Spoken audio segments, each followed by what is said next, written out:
The topic which I have chosen is whether unilateral appointment of arbitrator antithesis to party autonomy. I will first give a very brief background that why this topic has been chosen.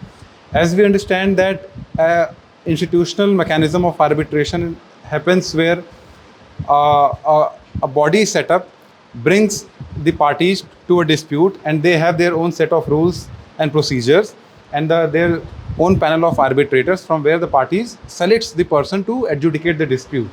Conversely, the ad hoc mechanism of arbitration is one where the two parties themselves propose a name of a person to be appointed as an arbitrator and that person adjudicates the dispute.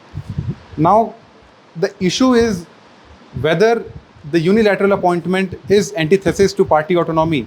As we understand that the basic principle on which the Indian contract law is based is party autonomy, that parties themselves choose the terms and conditions which has to be present. There is always a consensus ad idem, there is always a meeting of mind, and once the party agree, a standard form of contract is made.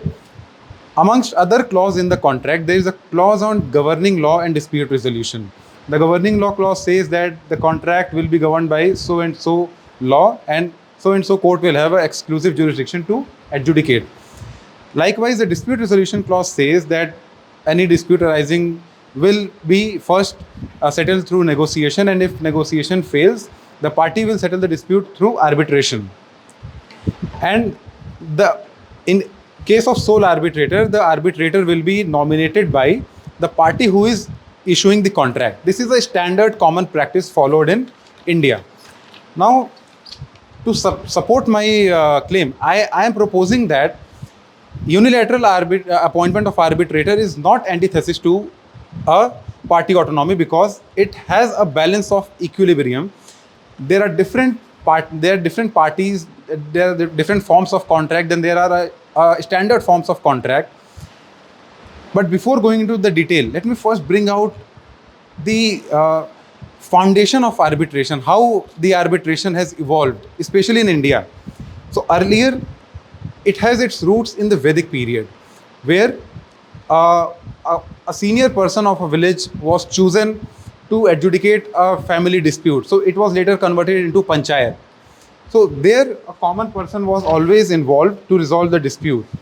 And the dispute which were referred to panchayat was also recognized by a privy council in the case of Vyatla Satnaman versus Mariwala Viranna. This is a case of 1934 where the parties have altogether agreed on one senior person of a village to be an arbitrator.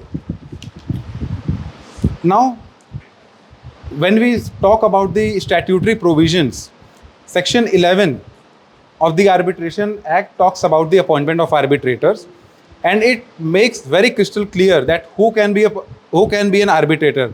The first and foremost principle is that there should not be a conflict of interest in the dispute.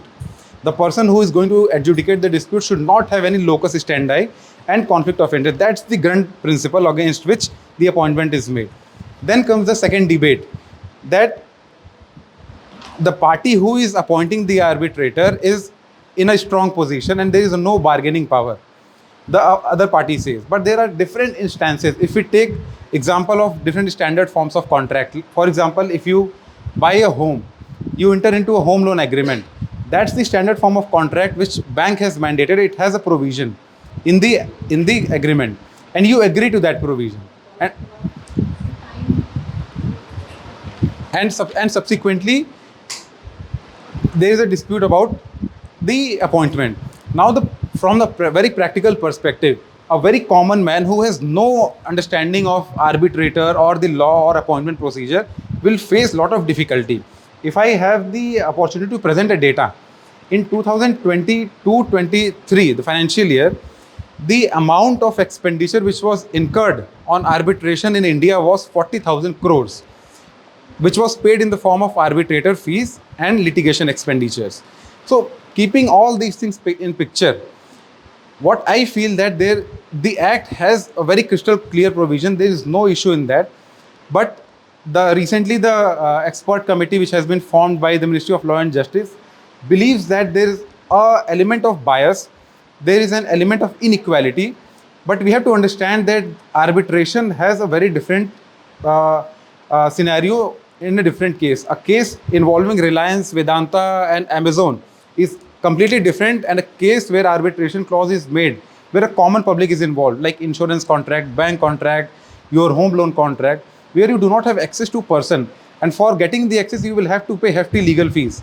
And therefore, I feel the act is sufficiently clear. What we need to do is we have to promote the arbitration culture in India. Rather than criticizing the act, we have to bring best things. We have to trust the business. We have to trust our vendors. Eventually, this is the aims and objective against which the act has been made. There should not be any competition between the parties that I will appoint or you will appoint. If the party fails to appoint, there is a court. The procedure is there in the act to resolve the disputes. So that's all from my side. Thank you so much.